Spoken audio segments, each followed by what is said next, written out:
In a recent statement, Ukraine President Volodymyr Zelenskyy expressed the challenging situation faced by the Ukrainian army in the eastern regions, where they are engaged in intense battles against an aggressive Russian push along various parts of the front line.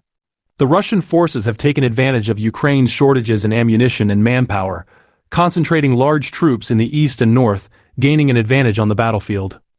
However, Zelenskyy mentioned that a substantial new military aid package from the U.S. is on its way, which he believes will significantly impact the situation and help Ukraine defend against the Russian advances. The increase in the supply of weapons is expected to shift the balance of power, particularly in the eastern regions where Russia has seized the initiative. The conflict in eastern Ukraine has intensified as Russia aims to penetrate deeper into the Donetsk region, which it partially occupies. The Ukrainian army, facing challenges in terms of infantry, armor, and ammunition, is striving to resist the Kremlin's forces and limit their incremental gains. Ukrainian forces, particularly a brigade near Pokrovsk, have been actively involved in combat, deploying defensive strategies to counter the advancing Russian troops. The Russian tactics involve shelling Ukrainian positions followed by waves of infantry units attempting to establish footholds and fortify their positions. Ukrainian soldiers under the call sign Prorok describe the continuous efforts to repel the Russian attacks and inflict maximum damage on the advancing forces. Ukrainian intelligence indicates that Russia's objective is to secure Ochertine and cut off a vital Ukrainian communication line by reaching the main Pokrovsk-Konstantinivka road. The ongoing conflict near Ochertine and the increased Russian attacks in the region have been a cause for concern, with the Ukrainian General Staff reporting a rise in ground assaults by Russian troops. Despite the Russian advances, the Ukrainian forces, including the 148th Separate Artillery Brigade near Marinka, continue to resist and engage in relentless combat. The soldiers, like Odessa, highlighted the challenges of limited rest and the persistent advancement of Russian troops in the region. In response to the escalating conflict, Ukraine's parliament approved a bill offering parole for convicts who enlist for military service to bolster the depleted ranks of the army. Additionally, President Zelenskyy appointed Ukraine's former army chief, Valery Zaluzhny, as the country's ambassador to Britain, signaling a strategic move in Ukraine's fight. The governor of Russia's Bashkortostan region reported a drone strike in Salavat, causing a fire at a petrochemical facility. This incident, located significantly deep within Russia, raises concerns about the expanding scope of the conflict. Kyiv officials have not commented on the strike, indicating a complex and evolving situation in the region. United Nations during the UN General Assembly session on Tuesday. Italy's president emphasized that the resolution of Russia's invasion of Ukraine cannot be achieved by rewarding aggression. President Sergio Mattarella highlighted that true peace can only be attained when Ukraine's sovereignty and territorial integrity are fully restored. Leading the G7 meetings, Italy, along with numerous international partners, has stood in solidarity with Ukraine, advocating for support to nations under attack in violation of international law and the UN Charter.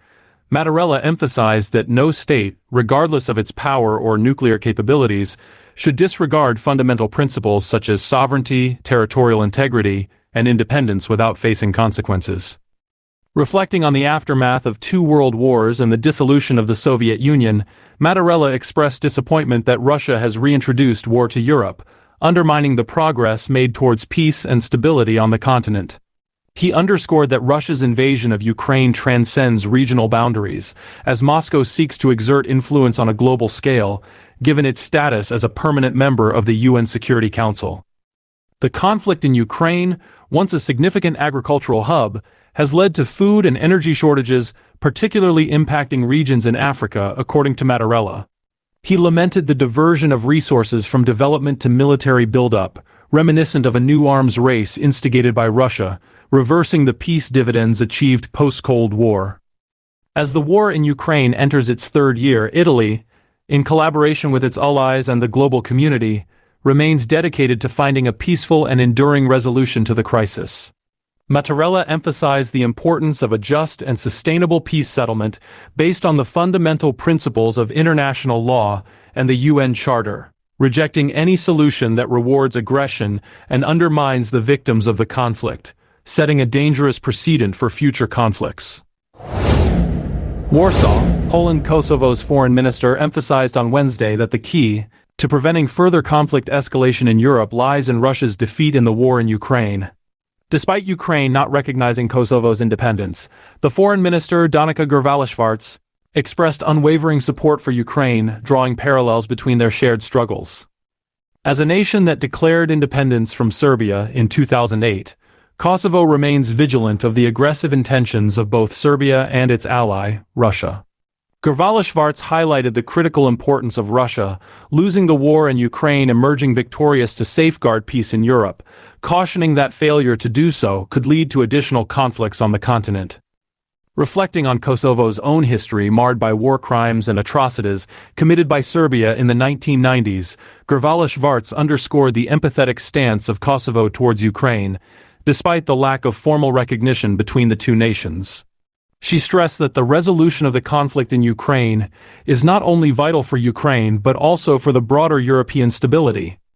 Acknowledging Kosovo's limited capacity to intervene significantly, Grvalishvarts affirmed Kosovo's unwavering support and solidarity with Ukraine, emphasizing the importance of standing by Ukraine during these challenging times. The ongoing crisis serves as a stark reminder of the risks posed by Moscow's aggressive tactics, underscoring the urgency of addressing the conflict in Ukraine to prevent further destabilization in the region.